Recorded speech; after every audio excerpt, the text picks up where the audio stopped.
Zee 24 तास एक पाऊल पुढे. तेच आज होताना दिसतंय. आणि मला ही गोष्ट कळत नाही, त्यांना राज्य सुधारण्यासाठी का नाही तुम्ही सांगत? प्रत्येक वेळेला महाराष्ट्राला किंवा इतर राज्याला का सांगताय? दक्षिणेतली राज्य ह्यांना ढुंकून हिंगलावून पण विचारत नाही या लोकांना. त्यांना जे हवं तेच करतात.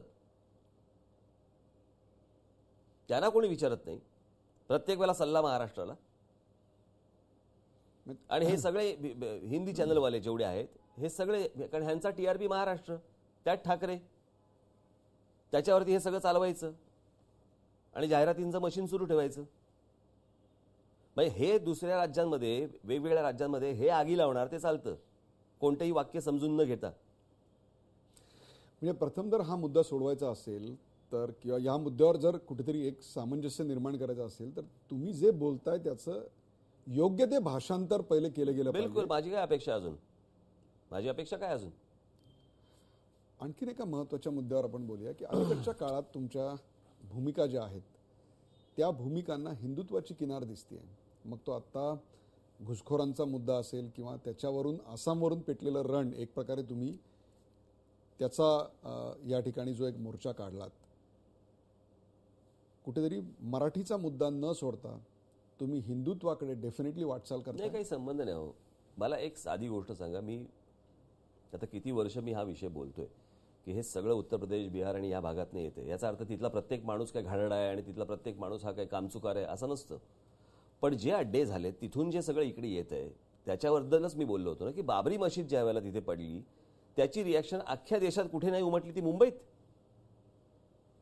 आणि 11 ऑगस्टचा मोर्चा झाला मुंबईमध्ये, जी तोडफोड आणि सगळ्या गोष्टी झाल्या, त्याच्यानंतरचा दुसरा मोर्चा निघतो लखनौला.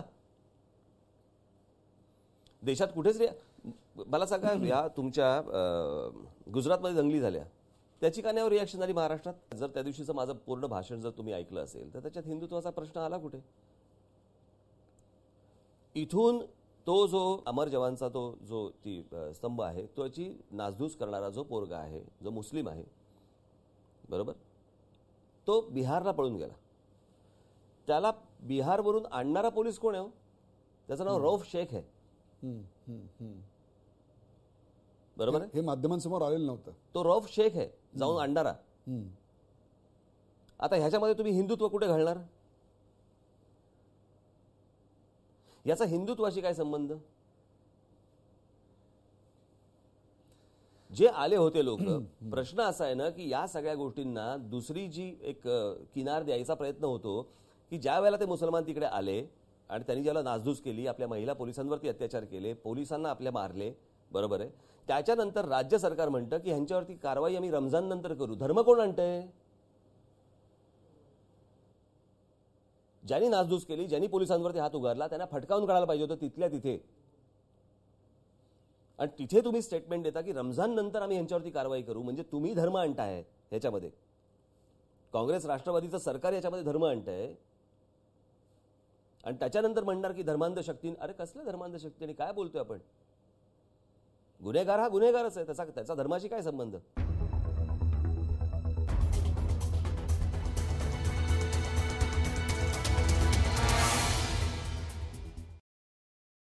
झी 24 तास एक पाऊल पुढे.